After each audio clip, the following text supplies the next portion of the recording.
Aujourd'hui, je vous propose de créer des anses qui donneront une allure complètement différente à votre sac.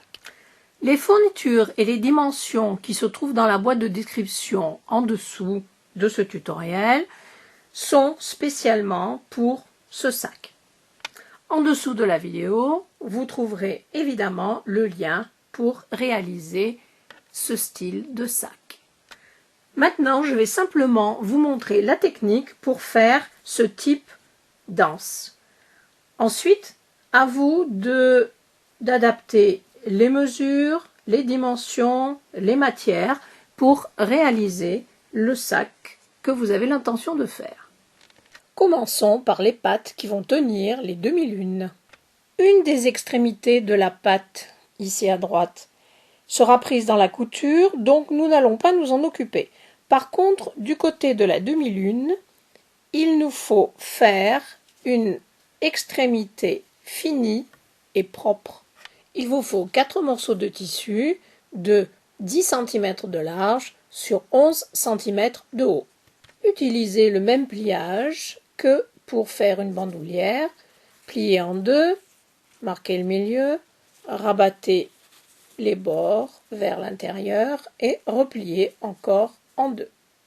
Donc, à une des extrémités, ouvrez votre pliage, rabattez comme ceci pour que les deux pliures ici soient une en face de l'autre et ensuite faites une couture à 1/2 cm du bord avec des points d'arrêt. Coupez ensuite très délicatement les points et retournez sur l'endroit.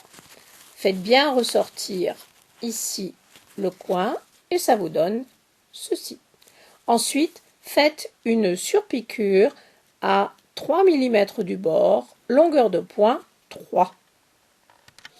Glissez la patte à travers la demi-lune et faites dépasser de 1,5 cm. Ensuite, faites une piqûre ici, le long du bord, pour maintenir la demi-lune en place. Je voulais vous montrer comment j'ai placé cette patte avec la demi-lune sur la machine à coudre. Donc, vous remarquez premièrement que ce qui a été rabattu est dessous. Deuxièmement, j'ai buté le côté du pied de biche contre la base de la demi-lune. Et vous voyez qu'avec 1,5 cm, la ligne de couture va venir s'arrêter ici, ce qui veut dire que le rabat dessous sera bien pris dans la couture. Et voici le résultat. Faites attention à ce que vous avez rabattu derrière ne ressorte ni d'un côté ni de l'autre.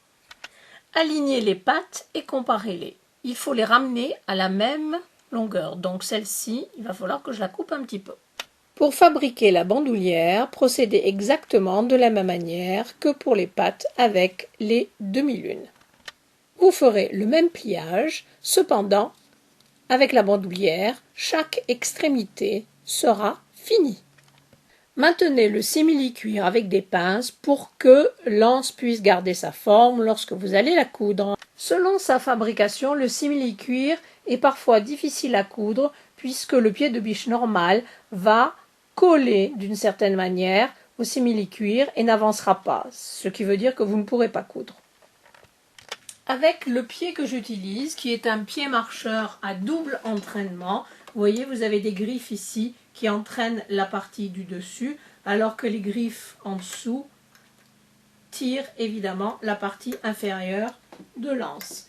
Donc vous voyez que ainsi, la couture est beaucoup plus facile et le pied de biche ne colle pas au simili-cuir. Longueur de point 3,5 pour faire les deux surpiqûres de chaque côté et ça rend aussi bien d'un côté que de l'autre. À chaque extrémité, j'ai cousu comme ça.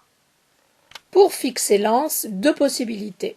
La première, utilisez la demi-lune directement et faites passer l'extrémité de l'anse comme ceci, à travers, et répétez la même couture de ce côté. Une autre possibilité est d'utiliser un mousqueton. Vous ferez la même piqûre ici.